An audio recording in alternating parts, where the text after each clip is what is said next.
بھارتی air chief کا جھوٹا دعویٰ، D G I S P R کا بھارتی آرمی چیف اور ایئر چیف کو منہ توڑ جواب۔ پاکستانی ایئر چیف اور پاک فضائیہ کی نئی تاریخی اڑان، امریکہ سے میزائل پروگرام پر بڑا اہم معاہدہ۔ بھارتی چیف جسٹس کو ایک وکیل سے جوتا پڑ گیا۔ بسم اللہ الرحمن الرحیم، السلام علیکم ناظرین، آپ دیکھ رہے ہیں خبرگام اور میں ہوں احتشام الرحمان۔ ناظرین، مارکہ حق میں پاکستان کے ہاتھوں بدترین شکست کے بعد بھارتی عسکری قیادت بوکھلاہٹ کا شکار ہو چکی ہے، جبکہ غیر سنجیدہ اور غیر پیشہ وارانہ طرز عمل کی وجہ سے بھارتی عسکری قیادت کی جگ ہنسائی ہو رہی ہے۔ بھارتی ایئر چیف کا غیر ذمہ دارانہ اور مضحکہ خیز بیانات دینا وتیرہ بن چکا ہے۔ بھارتی ایئر چیف نے پریس کانفرنس کے دوران کہا تھا کہ بھارت کے کتنے طیارے گرے، میں آج بھی اس کے بارے میں کچھ نہیں بولا اور نہ میں بولنا چاہوں گا۔ ان کا کہنا تھا کہ اگر وہ سوچتے ہیں کہ انہوں نے ہمارے 15 طیارے گرائے تو سوچنے دو، ہمیں کچھ نہیں بتانا چاہیے کہ کتنا نقصان ہوا۔ بھارتی ایئر چیف نے کہا کہ ہم بھی تو چیزیں کرید کر نکال رہے ہیں کہ ہم کیا کر پائے۔ بھارتی ایئر چیف کی پاک فضائیہ کے ہاتھوں طیاروں کی تباہی پر خاموشی ایک طرح کا اعتراف ہے، اور ادھر امریکی صدر ڈونلڈ ٹرمپ بھی بھارت کے طیارے گرائے جانے کی تصدیق کر چکے ہیں اور سکور انہوں نے 7-0 بتایا۔ جنگی جنون میں مبتلا بھارتی فوجی قیادت کی پیشہ وارانہ قابلیت پہلے ہی دنیا کے سامنے آ چکی ہے۔ ادھر بھارتی ایئر چیف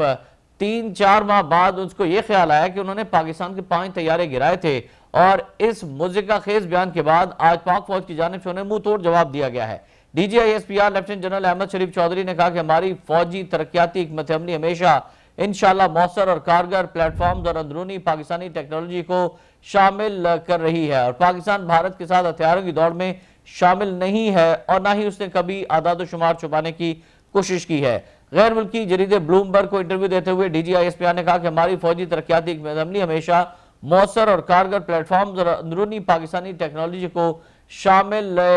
کر رہی ہے، اور ان کا یہ بھی کہنا تھا کہ ہم ہر قسم کی ٹیکنالوجی چاہے وہ خود ساختہ ہو یا مشرقی اور مغربی اس کے اصول کے لیے تیار رہتے ہیں۔ D G I S P R نے کہا کہ پاکستان بھارت کے ساتھ ہتھیاروں کی دوڑ میں شامل نہیں، پاکستان نے کبھی بھی اعداد و شمار حقائق نہیں چھپائے۔ انہوں نے تصدیق کی کہ مارکہ حق پہ ہندوستان پاکستان کا کوئی بھی طیارہ نہیں گرا سکا تھا۔ بلومبرگ نے لکھا کہ ایک ہفتہ قبل امریکی صدر ٹرمپ نے 7 بھارتی طیارے مار گرائے جانے کی تصدیق کی تھی۔ بلومبرگ نے اپنی رپورٹ میں کہا کہ مارکہ حق میں پاکستان کے چینی ساختہ J-10C اور نے رافیل سمیت متعدد بھارتی فضائیہ کے طیارے مار گرائے تھے، اور D G I S P R نے مارکہ حق میں پاکستانی ہتھیاروں بشمول پاکستانی افواج میں شامل چینی پلیٹ فارمز کی مؤثر کارکردگی کی توثیق بھی کی ہے۔ بلومبرگ نے لکھا ہے کہ اگست میں پاکستان نے ZME جیسے جدید ترین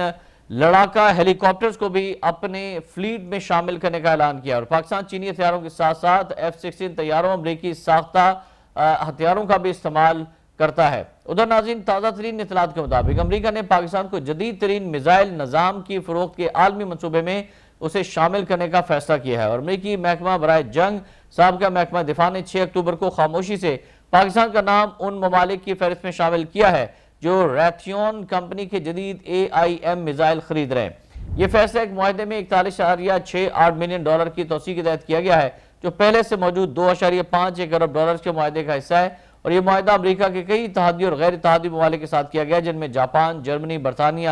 اسرائیل، ترکیہ، جنوبی کوریا، آسٹریلیا، سعودی عرب، قطر اور پاکستان شامل ہیں۔ فی الحال یہ واضح نہیں ہو سکا ہے کہ پاکستان کو کتنے نئے میزائل فراہم کیے جائیں گے امریکہ کی جانب سے، تاہم اس پیشرفت سے اندیہ ملتا ہے کہ پاکستان اپنے F-16 طیاروں کو جدید بنانے کے عمل کا آغاز کر رہا ہے، اور یہ بھی واضح ہے کہ پاکستانی دفتر خارجہ، پاک فضائیہ اور ISPR کی جانب سے اس حوالے سے تاحال کوئی باضابطہ تردیدی یا تصدیقی بیان بھی سامنے نہیں آیا ہے۔ یہ وہی F-16 طیارے ہیں جو پاکستان نے 2006-2007 میں پیس ڈرائیو پروگرام کے تحت امریکہ سے حاصل کیے تھے، اور اس وقت پاکستان کو 500 AIM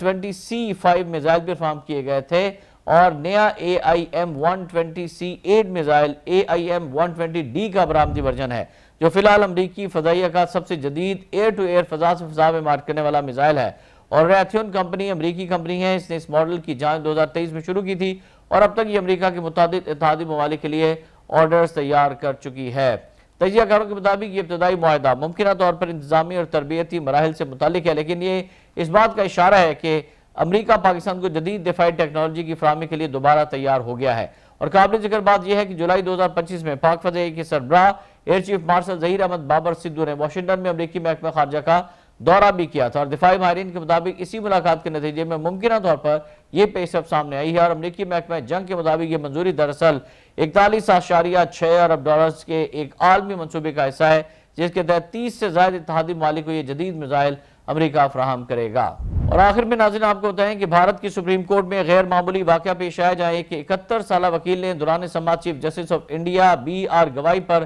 جوتا پھینک دیا۔ بھارتی میڈیا کے مطابق پیر کی صبح چیف جسٹس بی آر گوائی نے جیسے ہی بھارتی سپریم کورٹ میں پہلا مقدمہ سننا شروع کیا تو اچانک ایک وکیل نے نعرے بازی شروع کر دی اور غصے میں آ کر اپنا جوتا ان کی جانب اچھال دیا۔ سیکورٹی اہلکاروں نے فوری کارروائی کرتے ہوئے ملزم وکیل کو قابو میں کر لیا۔ پولیس کے مطابق اس شخص کی شناخت راکیش کشور کے نام سے ہوئی ہے جو دلی کے علاقے مایور بہار کا رہائشی اور سپریم کورٹ بار ایسوسی ایشن کا رجسٹرڈ رکن ہے۔ اور پولیس ذرائع نے بتایا ہے کہ واقعہ صبح 11:35 پر کوڈ نمبر 1 میں پیش آیا جب وکیل نے اچانک اپنا جوتا اتار کر چیف جسٹس انڈیا کی طرف پھینک دیا۔ سیکورٹی فورس نے فوراً اسے پکڑ کر سپریم کورٹ سیکورٹی یونٹ کے حوالے کر دیا۔ ابتدائی تفتیش کے مطابق وکیل چیف جسٹس کے حالیہ ریمارک سے ناراض تھا جو مدھیہ پردیش کے کھاجو راہو مندر کیس کے دوران دیے گئے تھے۔ دلچسپ بات یہ ہے کہ چیف جسٹس بی آر گوائی نے اس واقعے پر کوئی رد عمل ظاہر نہیں کیا اور وکلاء کو ہدایت دی کہ کارروائی معمول کے مطابق جاری رکھی جائے۔ ناظرین آج کے اس ویلاگ سے فی الوقت اتنا ہی۔ احتشام الرحمان کو اجازت دیجیے گا۔ اللہ حافظ۔